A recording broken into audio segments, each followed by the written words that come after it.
परम पूज्य गुरुदेव ने सूक्ष्मीकरण के पहले मार्च 1984 में लोक सेवी, कार्यकर्ता, समयदानी, समर्पित शिष्यों को महत्वपूर्ण निर्देश दिया था। ये निर्देश पत्रक के रूप में स्वयं परम पूज्य गुरुदेव ने सभी को वितरित करते हुए इसे प्रतिदिन पढ़ने और जीवन में उतारने का आग्रह किया था। इसमें उन्होंने ये बताया है कि कार्यकर्ता अपना चिंतन और जीवन शैली कैसे रखें। सभी से निवेदन है कि परम पूज्य गुरुदेव के इन निर्देशों को प्रतिदिन जरूर सुनें या पढ़ें और जीवन में उतारने का प्रयास करें। गुरुवर लिखते हैं, ये मनोभाव हमारी 3 उंगलियां मिलकर लिख रही हैं, पर किसी को ये नहीं समझना चाहिए कि जो योजना बन रही है और कार्यान्वित हो रही है उसे प्रस्तुत कलम, कागज या उंगलियां ही पूरा करेंगी। करने की जिम्मेदारी आप लोगों की, हमारे नैष्ठिक कार्यकर्ताओं की है। इस विशालकाय योजना में प्रेरणा ऊपर वाले ने दी है। कोई दिव्य सत्ता बता या लिखा रही है। मस्तिष्क और हृदय का हर कण कण, जर्रा जर्रा उसे लिख रहा है। लिख ही नहीं रहा है, वरन इसे पूरा कराने का ताना बाना भी बुन रहा है। योजना की पूर्ति में न जाने कितनों का, कितने प्रकार का मनोयोग और श्रम, समय, साधन आदि का कितना भाग होगा। मात्र लिखने वाली उंगलियां न रहें या कागज कलम चुक जाएं तो भी कार्य रुकेगा नहीं, क्योंकि रक्त का प्रत्येक कण और मस्तिष्क का प्रत्येक अणु उसके पीछे काम कर रहा है।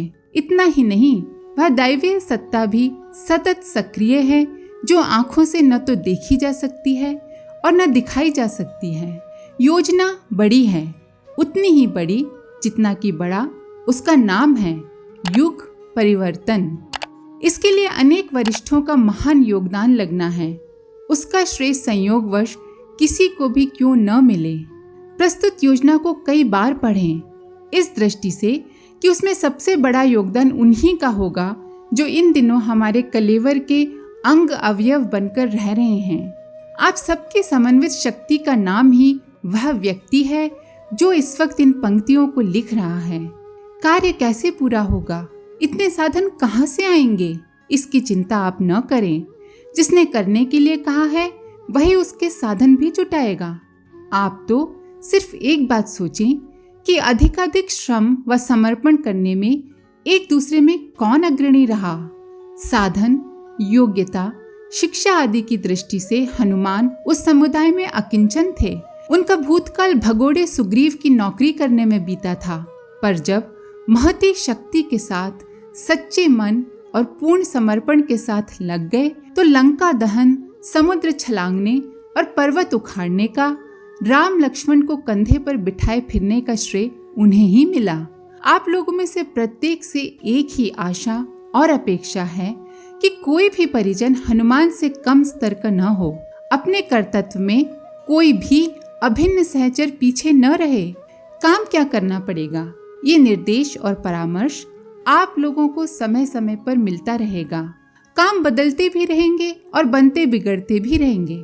आप लोग तो सिर्फ एक बात स्मरण रखें कि जिस समर्पण भाव को लेकर घर से चले थे, लेकर आए थे, हमसे जब जुड़े थे, उसमें दिनों दिन बढ़ोतरी होती रहे, कहीं राय रत्ती भी कमी न पड़ने पाए। कार्य की विशालता को समझें। लक्ष्य तक निशाना न पहुंचे तो भी वह उस स्थान तक अवश्य पहुंचेगा जिसे अद्भुत, अनुपम, असाधारण और ऐतिहासिक कहा जा सके। इसके लिए बड़े साधन चाहिए सो ठीक है, उसका भार दिव्य सत्ता पर छोड़ें। आप तो इतना ही करें कि आपके श्रम, समय, गुण, कर्म, स्वभाव में कहीं भी कोई त्रुटि न रहे। विश्राम की बात न सोचें। अहर्निश एक ही बात मन में रहे कि हम इस प्रस्तुतिकरण में पूर्ण रूपेण खपकर कितना योगदान दे सकते हैं, कितना आगे रह सकते हैं, कितना भार उठा सकते हैं। स्वयं को अधिकाधिक विनम्र और दूसरों को बड़ा माने। स्वयं सेवक बनने में गौरव अनुभव करें, इसी में आपका बड़प्पन है। अपनी थकान और सुविधा की बात न सोचें।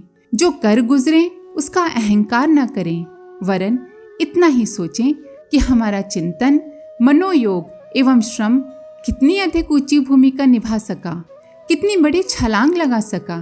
यही आपकी अग्नि परीक्षा है। इसी में आपका गौरव और समर्पण की सार्थकता है। अपने साथियों की श्रद्धा व क्षमता घटने न दें, उसे दिन दूनी रात चौगुनी करते रहें। स्मरण रखें कि मिशन का काम अगले दिनों बहुत बढ़ेगा, अब से कई गुना अधिक। इसके लिए आपकी तत्परता ऐसी होनी चाहिए जिसे ऊंचे से ऊंचे दर्जे की कहा जा सके। आपका अंतराल जिसका लेखा जोखा लेते हुए अपने को कृत्य अनुभव करे। हम फूले न समाये और प्रेरक सत्ता आपको इतना घनिष्ठ बनाए जितना कि राम पंचायत में छठे हनुमान भी घुस पड़े थे। कहने का सारांश इतना ही है, आप नित्य अपनी अंतरात्मा से पूछें कि जो हम कर सकते थे उसमें कहीं राय रत्ती त्रुटि तो नहीं रही। आलस्य प्रमाद को कहीं चुपके से आपके क्रियाकलापों में घुस पड़ने का अवसर तो नहीं मिल गया। अनुशासन में व्यतिरेक तो नहीं हुआ। अपने कृत्यों को दूसरे से अधिक समझने की अहंता कहीं छद्म रूप में आप पर सवार तो नहीं हो गई। ये विराट योजना तो पूरी होकर रहेगी। देखना इतना भर है कि इस अग्नि परीक्षा की वेला में आपका शरीर, मन और व्यवहार कहीं गड़बड़ाया तो नहीं। ऊंचे काम सदा ऊंचे व्यक्तित्व करते हैं। कोई लंबाई से ऊंचा नहीं होता। श्रम, मनोयोग, त्याग और निरहंकारिता ही किसी को ऊंचा बनाती है। अगला कार्यक्रम ऊंचा है। आपकी ऊंचाई उससे कम न पड़ने पाए, ये एक ही आशा, अपेक्षा और विश्वास आप लोगों पर रखकर कदम बढ़ा रहे हैं। आप में से कोई भी इस विषम बेला में पिछड़ने न पाए जिसके लिए बाद में पश्चाताप करना पड़े। हमारे YouTube चैनल को सब्सक्राइब करें और बेल आइकन को दबाकर ऑल पर क्लिक करें ताकि नोटिफिकेशंस आपको मिलती रहें।